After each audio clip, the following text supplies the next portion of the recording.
이사야 40장 1절에서 11절입니다. 사도행전이 입에 붙었네요. 이사야 40장 1절에서 11절 말씀.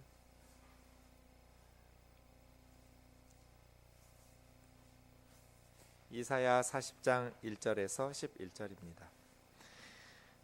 너희 하나님이 이르시되 너희는 위로하라 내 백성을 위로하라. 너희는 예루살렘의 마음에 닿도록 말하며 그것에게 외치라. 그 노역의 때가 끝났고 그 죄악이 사함을 받았느니라. 그 모든 죄로 말미암아 여호와의 손에서 벌을 배나 받았느니라 할지니라 하시니라. 외치는 자의 소리여 이르되 너희는 광야에서 여호와의 길을 예비하라. 사막에서 우리 하나님의 대로를 평탄하게 하라. 골짜기마다 도두어지며 산마다 언덕마다 낮아지며 고르지 아니한 곳이 평탄하게 되며 험한 곳이 평지가 될 것이요 여호와의 영광이 나타나고 모든 육체가 그것을 함께 보리라. 이는 여호와의 입이 말씀하셨느니라. 말하는 자의 소리여 이르되 외치라. 대답하되 내가 무엇이라 외치리이까 하니 이르되 모든 육체는 풀이요 그 모든 아름다움은 들의 꽃과 같으니 풀은 마르고 꽃은 시들면 여호와의 기운이 그 위에 불미라. 이 백성은 실로 풀이로다. 풀은 마르고 꽃은 시드나 우리 하나님의 말씀은 영원히 서리라 하라. 아름다운 소식을 시온에 전하는 자여 너는 높은 산에 오르라. 아름다운 소식을 예루살렘에 전하는 자여 너는 힘써 소리를 높이라. 두려워하지 말고 소리를 높여 유다의 성읍들에게 이르기를 너희 하나님을 보라 하라. 보라 주 여호와께서 장차 강한 자로 임하실 것이요 친히 그 팔로 다스리실 것이라. 보라 상급이 그에게 있고 보응이 그 앞에 있으며 그는 목자같이 양떼를 먹이시며 어린 양을 그 팔로 모아 품에 안으시며 젖먹이는 암컷들을 온순히 인도하시리로다. 아멘. 지난 수요일에 이어서 오늘 또 같은 본문의 말씀, 지난주에 우리가 1, 2절 말씀 중심으로 내 백성을 위로하라는 하나님의 말씀을 묵상했었습니다. 하나님께서 직접 하시면 될 것을 하나님께서는 하나님의 말씀을 들은 사람들을 통해서 하나님의 백성들을 위로하도록 말씀하고 있다는 것을 주목했습니다. 교회의 사명은 하나님의 백성들을 위로하는 것, 이 땅의 사람들, 모든 육체의 사람들을 위로하는 것, 이것이 교회의 중요한 사역 중에 하나입니다. 위로하는 것. 근데 그것이 위로가 되려면 2절에 있는 것처럼 마음에 닿도록 해야 됩니다.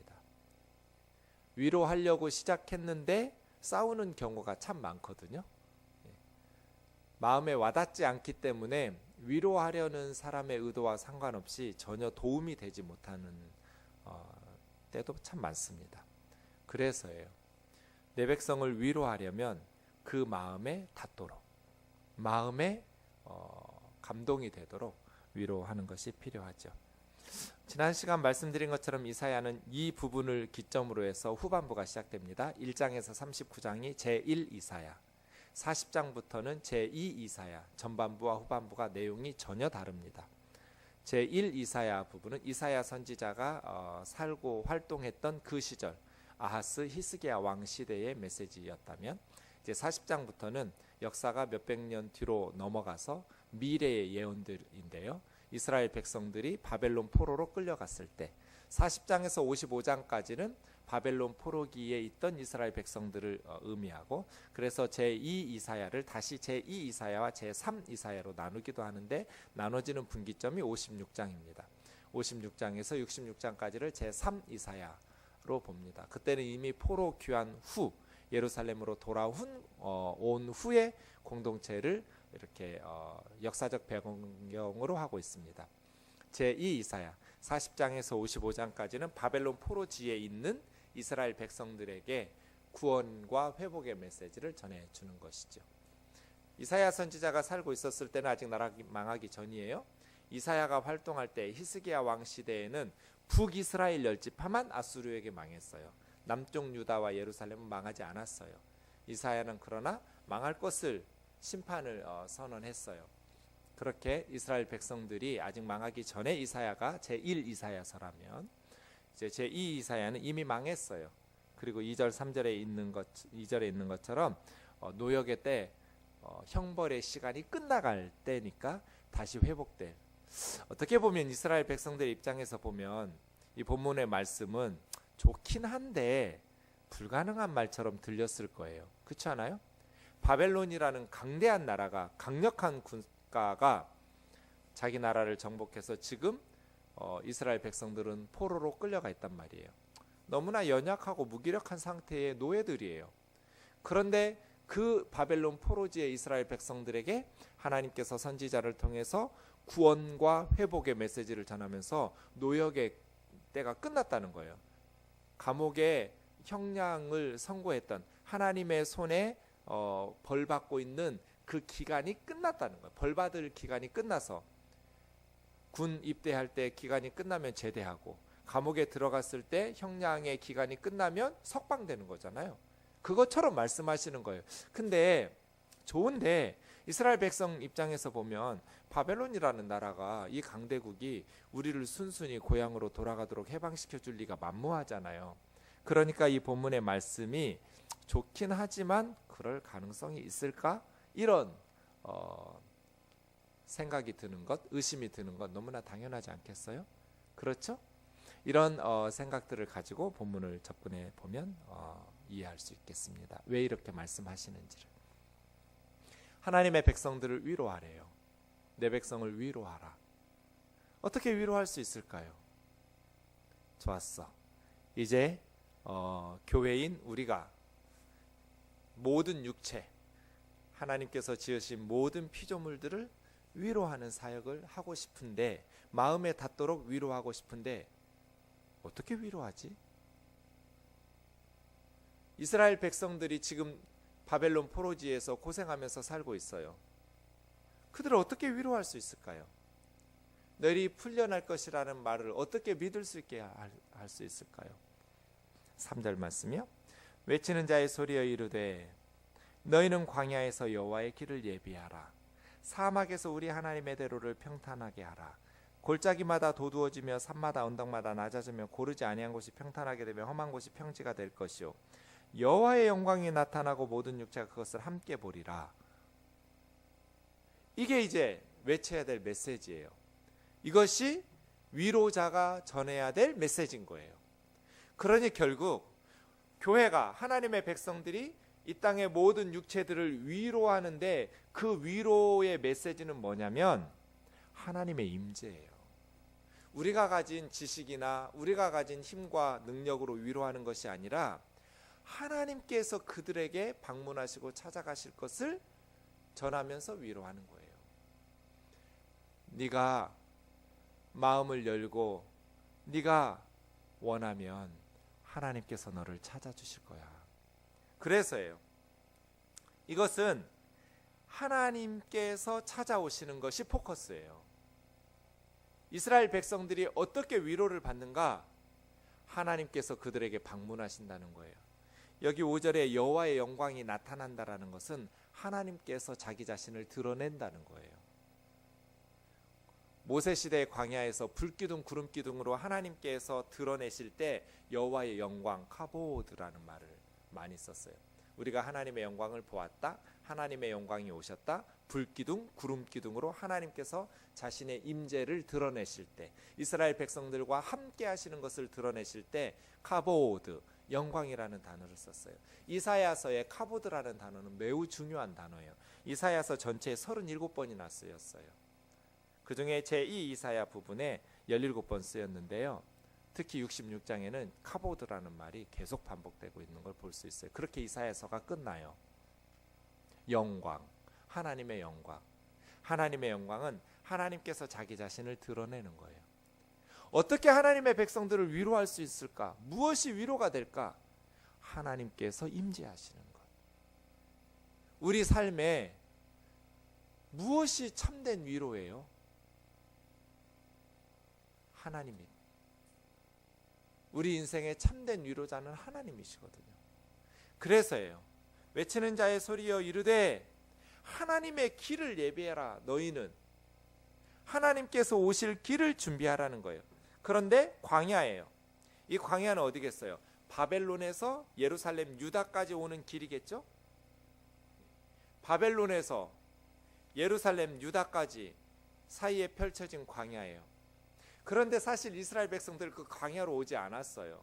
돌아서 광야 아닌 길로 왔거든요. 그러니까 사실은 그 길은 마치 이집트에서 가나안 땅에 출애굽할 때 광야를 거쳐서 온 것처럼 바벨론에서 예루살렘에 이스라엘에 돌아올 때도 광야의 길을 거쳐서 오는 것 같은데, 그 길의 핵심은 하나님께서 임재하시고 함께 동행하시면 그런 뜻이에요. 하나님께서 함께 하실 길을 예비하라는 거예요. 그렇게 외쳐야 돼요. 사막에서 우리 하나님의 대로 큰 길을 예비하라는 거예요. 왜요? 하나님께서 하나님의 백성들을 데리고 돌아오실 테니까.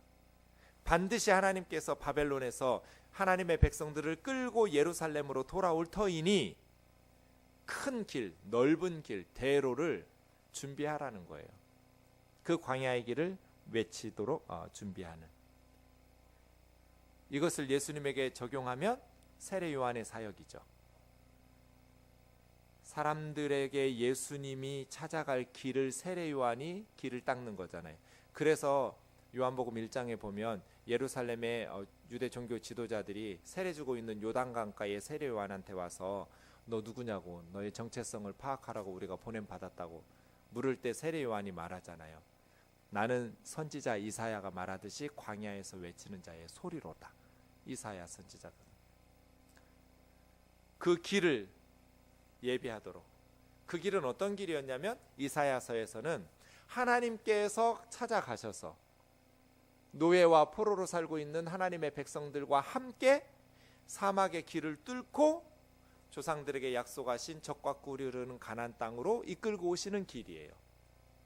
그 길을 예수님에게 적용하면 세례 요한이 백성들의 마음의 길을 닦아서 하나님의 아들 메시아를 맞이할 수 있도록, 예수님께서 그들에게 찾아갈 수 있도록 길을 닦는 사역이 세례 요한의 사역이었던 것처럼 말이에요. 그렇게 하나님의 길을 예비하는데 실질적으로 도로 공사하라는 것이 아니라 백성들의 마음을 준비해야 하잖아요. 그래서요, 4절이요. 골짜기마다 도두어지며, 골짜기는 산과 산 사이에 깊이 움푹 패인 곳이니까 너무 깊어요. 그래서 높여야 돼요. 도두어서 흙을 자갈을 메꿔야 돼요. 산은 너무 높잖아요. 그러니까 산은 깎아야 돼요. 그래야 길이 되겠죠.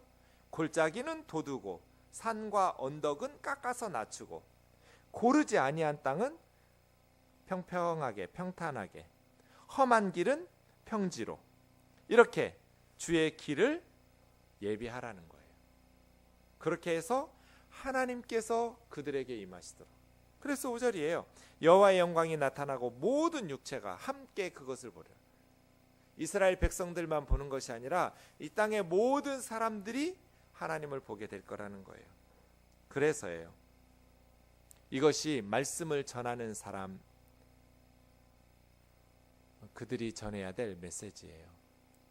높아진 산과 언덕같이 교만한 마음은 깎아내리고, 골짜기처럼 너무나 영적인 침체에 빠져있고 열등감에 빠져있는 마음들에는 흙과 자갈을 퍼부어서 도두어주고, 그렇게 마음의 밭을 닦아서 하나님께서 그 마음에 그 인생에 찾아오실 수 있도록 길을 만들라는 거예요.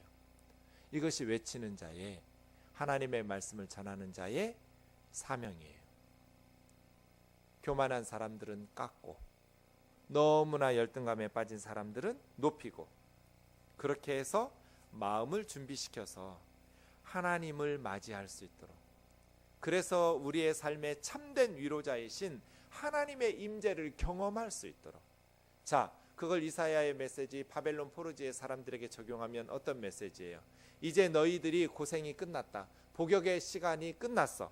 노역의 때가 끝났으니 이제 해방될 거야. 어떻게 해요? 하나님께서 너희에게 임하실 거야. 너희가 여호와의 영광을, 그리고 이 땅의 모든 육체들이 하나님의 영광을 함께 보게 될 거야. 그리고 너희와 함께 광야 사막길을 헤치고 조상들의 땅으로 돌아가게 될 거야. 6절이요. 말하는 자의 소리여 이르되 외치라. 한 번 더 외치라고 그랬어요. 하늘의 음성이 3절에서처럼 외치라고. 그래서 이 무명의 예언자죠, 또 다른 초자연적인 소리가 이사야에게 들렸어요. 내가 무엇이라 외치리이까? 뭐라고 외칠까요?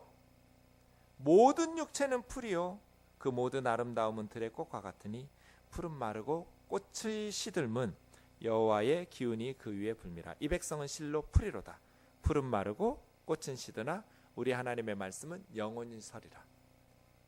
아멘이죠? 근데 왜 이 말씀 이 상황에서 하셨겠어요?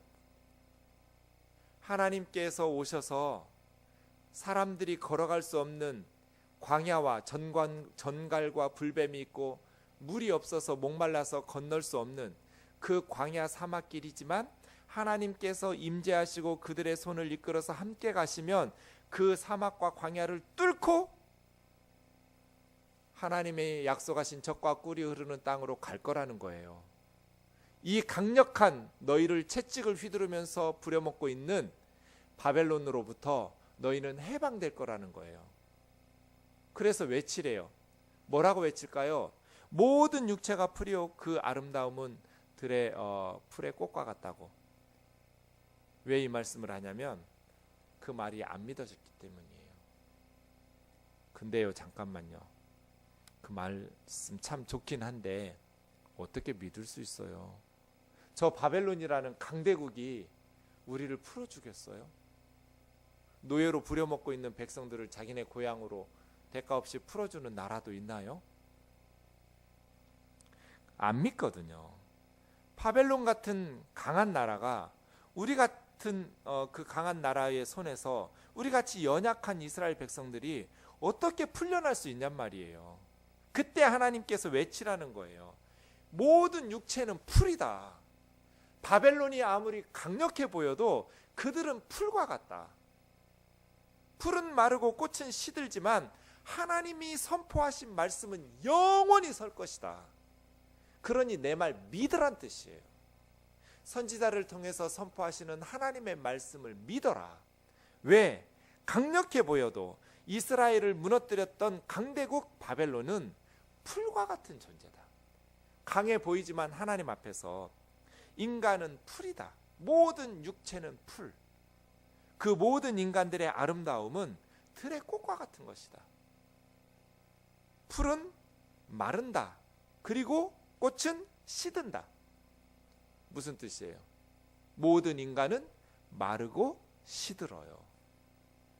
유한해요. 연약해요. 일시적이에요. 영원히 강한 사람이 없어요.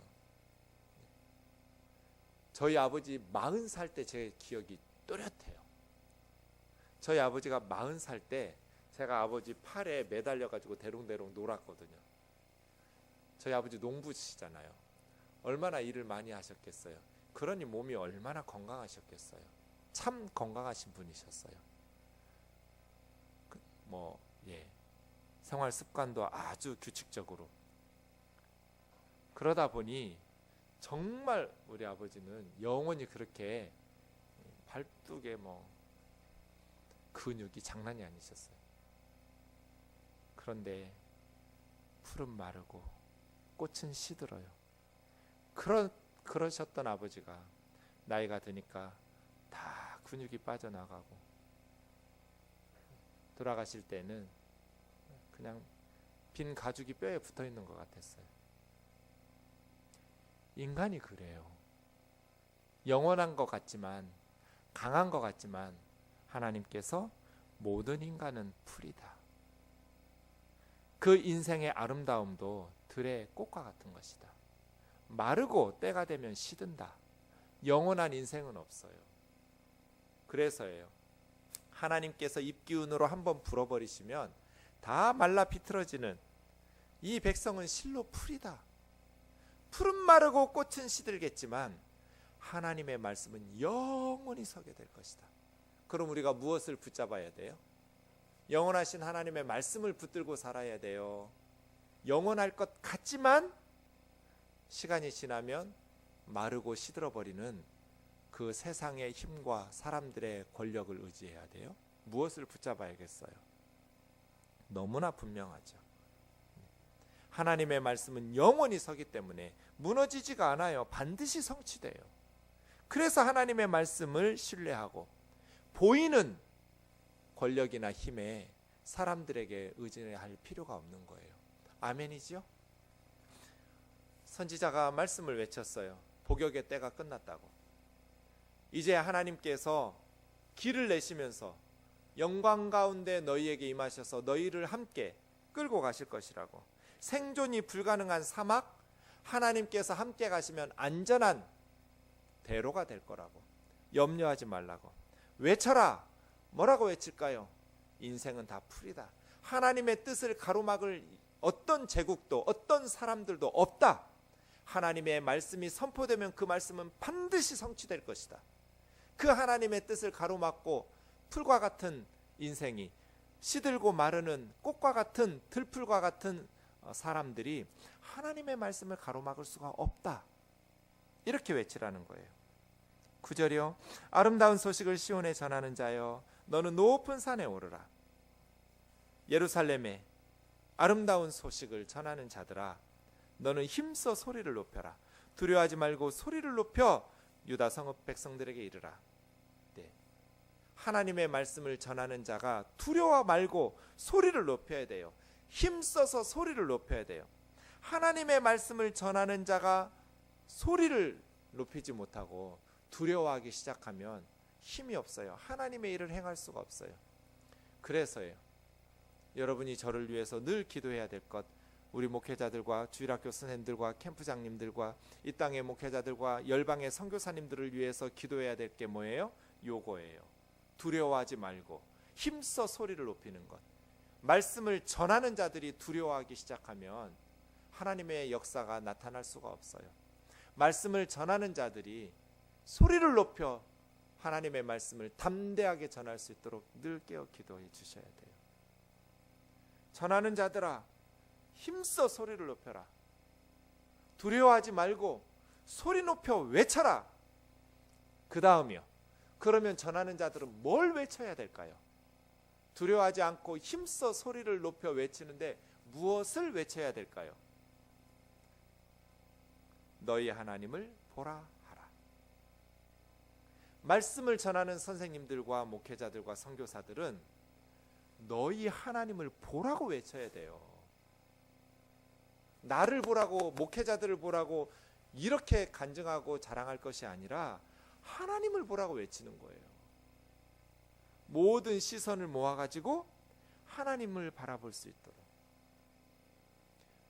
외치는 자들은 두려움 없이 힘써 소리를 높여서 외쳐야 돼요. 뭐라고요? 하나님 보라고. 하나님을 보세요. 하나님을 보세요. 이렇게 외쳐야 돼요. 하나님을 신뢰하라고. 하나님은 당신을 사랑하신다고. 하나님께서 정말 정말 좋으신 분이라고. 올 한 해 우리가 이렇게 외치고 이렇게 세상 사람들을 위로할 수 있기를 주의 이름으로 축원합니다. 세상의 모든 권력, 세상의 모든 사람들은 풀과 같이 다 시들고 마르겠지만 하나님은 영원하셔서, 하나님의 말씀도 영원하셔서 그 뜻을 이루실 것입니다. 10절 11절이요. 그 하나님은 어떤 하나님이시기에 하나님을 보라고 하나요? 보라, 주 여호와께서 장차 강한 자로 임하실 것이요 친히 그 팔로 다스리실 것이라. 하나님의 통치는 강한 팔이에요. 그 팔은 강한 자로 임하셔서 친히 그 팔로 다스리셔요. 그래서 상급이 하나님에게 있고 봉도 하나님 앞에 있어요. 의로운 사람들에게는 상을 주시고 악한 사람들에게는 심판하시는 강한 팔로 하나님께서 다스리시는 의로우신 통치예요. 하나님의 통치는 의로운 통치여서 능력으로 하나님께서 임하셔서 하나님께서 사람들을 심판하셔되 의로운 자들에게는 상을 주시고 악한 자들에게는 벌을 내리시는 강한 팔로 임하시는 그 능력의 팔 말이에요. 그런데 11절이요. 그는 목자같이 양떼를 먹이신대. 우리가 지난 주일 말씀 묵상했듯이 양과 같은 우리들, 어리석고 연약하고 또 고집세고, 그러한 양에게 가장 필요한 것 목자. 하나님은 목자같이 우리를 인도하시고 먹이신대요. 그런데 어린 양을 그 팔로 모아 품에 안으신대요. 그 팔이 두 번 나왔죠? 10절에 그 팔, 11절에 그 팔. 하나님의 팔. 우리 아버지의 팔뚝은 시간이 지나면 연약해졌지만 하나님의 팔뚝은 힘이 약해지지 않아요. 10절에 그 팔은 강한 자로 임하신 강한 팔이에요. 11절에 양떼들을 팔로 안으시는 그 하나님의 팔도 강한 팔이에요. 그래서예요. 하나님의 강하고 부드러운 팔이 우리를 안으신대요. 연약한 사랑은 가슴만 아파요. 도와주고 싶지만 힘이 없으면 도울 수가 없어요. 그런데 하나님의 팔은 강한 팔이에요. 강한 자로 임하셔서 양떼들인 우리를 그 강한 팔로 안으시는 거예요. 그래서예요. 하나님께서 그 능력의 팔로 우리를 안으시면서 이끄신대요. 그리고 젖먹이는 암컷들은, 새끼들을 돌보는 젖먹이는 암컷들, 교회로 보면 목회자들이나 목양하는 사람들이겠죠. 가정으로 보면 엄마나 아빠들이겠죠. 양떼들을, 어린 새끼들을 달고 다니는 엄마 같은 암컷 양들은 특별히 하나님께서 더 보살펴 주신다는 거잖아요. 온순히 인도하셔서. 그래야 그 젖먹이는 암컷들은 다른 새끼들을 돌볼 수 있을 테니까요. 이것이 하나님의 임재예요. 하나님께서 임하시면 능력의 팔로 그 양떼들을 안으시고, 악을 행하는 바벨론이든 악을 행하는 아수르든 그 모든 악한 자들에게는 보응을 내리시고, 그 강한 자들 밑에서 숨도 제대로 쉬지 못하고 탄식하면서 살았던 자들에게는 하나님께서 상을 내리시고, 그런 의로운 통치로 임하시면서 하나님의 백성들에게 임하셔서 그들을 이끌어서 하나님께서 약속하신 땅으로 이끌어 가시는 그 하나님의 통치 말이에요. 그래서예요. 지난 시간에 우리가 봤듯이 무슨 일이 있어도 믿음을 버리면 안 돼요. 때로 우리가 죄를 지어서 이스라엘 백성들처럼 바벨론의 나라 망하고 노예로 채찍 맞으면서 살 수도 있어요. 하지만 우리가 믿음을 버리지 않으면 하나님께서 때가 되면 반드시 임하셔서 우리를 다시 목자같이 임하셔서 양떼들을 인도하시고 다시 회복시키시고 구원의 은혜를 베푸신단 말이에요. 사랑하는 형제 자매 여러분, 믿음 안에서 하나님께서 이루실 이 환상과 비전을 가지고 기도하면서 하나님의 백성들을 위로하고 격려하면서 회복과 구원의 역사들을 열매 맺는 새로운 복된 한 해가 되기를 주의 이름으로 축원합니다. 우리 아이들에게 하나님께서 찾아가실 수 있는 길을 만들어줘야 돼요. 우리 민족에게, 우리 이웃들에게, 우리 교회에 하나님께서 찾아오실 수 있는 길을 만들어야 돼요.